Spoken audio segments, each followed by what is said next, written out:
Pirates. The very word conjures up images of flamboyant captains and of seafaring treasure hunters, scouring the globe for gold and for glory.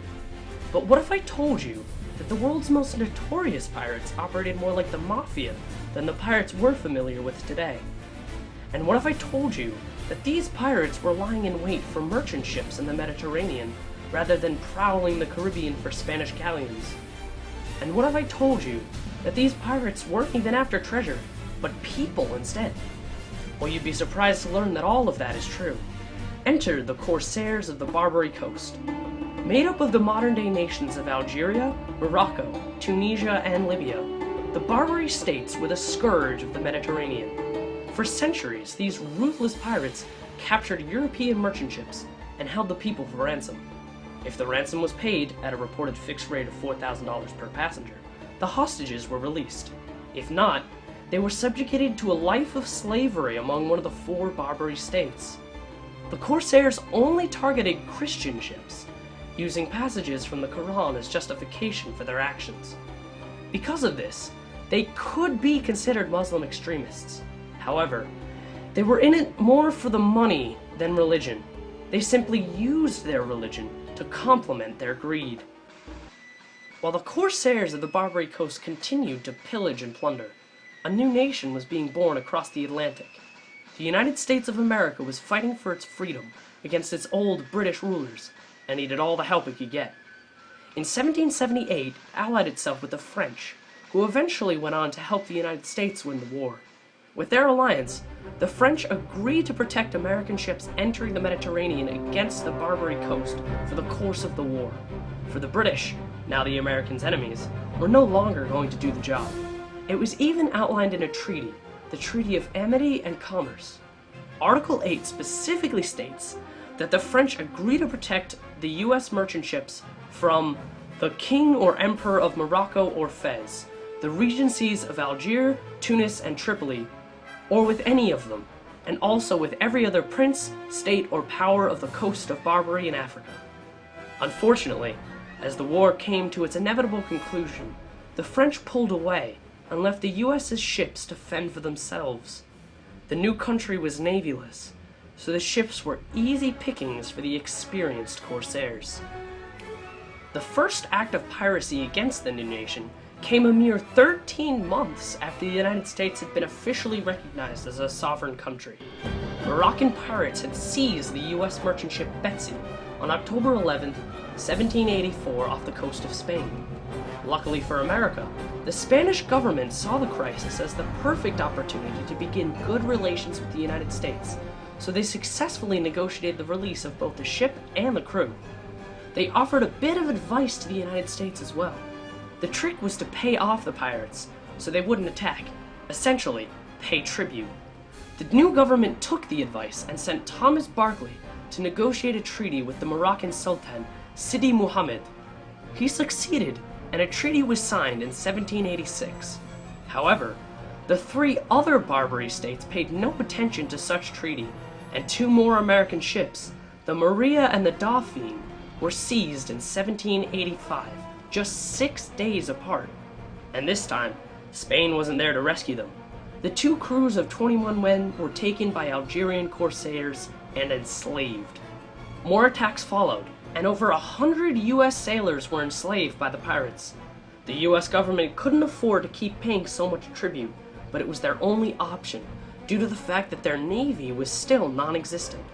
In 1795, 1796, and 1797, treaties were signed with Algiers, Tripoli, and Tunis respectively. It wasn't enough to stop the attacks, however, and the US continued to pour more and more money into tribute. In 1794 alone, over $1 million were paid to the Barbary states. By 1800, tribute to the pirates consumed 20% of the federal government's annual revenue. By today's standards, that's around $560 billion paid in tribute. Treaties were obviously not the answer. Thomas Jefferson, while in France, had predicted this. He frequently spoke out against the tribute and stated that it only encouraged the corsairs to continue assaulting U.S. ships. In a letter to Thomas Barclay in 1791, Jefferson wrote that he would prefer war in all cases to tribute under any form and to any people. When he ascended the presidency, he put this attitude into action. When the Pasha of Tripoli, Yusuf Koramanli, approached Jefferson asking for $225,000 in tribute in May of 1801, Jefferson refused. Outraged, Yusuf had the flagpole of the U.S. consulate in Tripoli cut. This tradition was Tripoli's official way of declaring war. In response, Jefferson sent the 6 ships of the U.S. Navy created by Adams in 1794 to Tripoli with orders to protect our commerce against a threatened attack. Once the ships arrived, they quickly achieved their first victory. The USS Enterprise was able to defeat the Corsair ship at Tripoli in a pitched battle on August 1st. The ship soon set up patrols and remained unchallenged at sea for over a year. Disaster struck in October of 1803, however, when the USS Philadelphia was captured by the Corsairs and used as a gun battery. In a daring act, Lieutenant Stephen Decatur and a small force of U.S. Marines were able to board the captured ship, overpower the guards in hand-to-hand combat, and set fire to the USS Philadelphia, denying it use to the enemy. Famous British Admiral Horatio Nelson called it the most bold and daring act of the age. Multiple attacks on Tripoli were inconclusive at best, and it wasn't until 1805 that the turning point came. A small land force of 500 U.S. Marines and mercenaries were able to capture the Tripolitan city of Derna. This was the first time the U.S. had ever raised their flag on foreign soil. The capture of Derna, coupled with the increased U.S. naval pressure, forced Yusuf into negotiating a treaty with the Americans, ending the war on June 4th, 1805. While it would take another 10 years to finally end the plague of the remaining 2 Barbary states of Algiers and Tunis, the First Barbary War, as it came to be called, had a number of important consequences. For one, it established the U.S. Navy and the U.S. Marines as capable fighting forces. The Marines even immortalized their victory at Derna in their Marine hymn, with the lyric, "To the shores of Tripoli." The reason Marine officers nowadays wear Mameluke swords is because it was a Mameluke sword that was presented to the U.S. upon their victory. The name Leathernecks also comes to us from the First Barbary War. For Marines wore long leather neck guards to protect their necks from the slashing of the pirates' cutlasses. The First Barbary War also established the U.S. as an important international player and showed that it would stand up for itself. The U.S. was also the first nation to stand up to the Barbary states, an act which the nations of Europe would soon follow. The consequences of the war reach further still and affect us even today in the modern era. The First Barbary War and the events leading up to it was the U.S.'s first foreign action against what one could call Muslim extremists.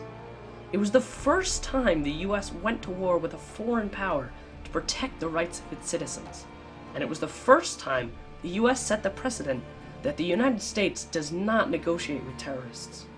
America learned from experience that diplomacy and negotiation does not work, for they tried many times to use it with the Barbary states. As General William Eaton put it, there is but one language which can be held to these people, and this is terror. The First Barbary War directly parallels the war in Afghanistan and the war on terror today for multiple reasons. One, it is in response to an act of terror against the United States.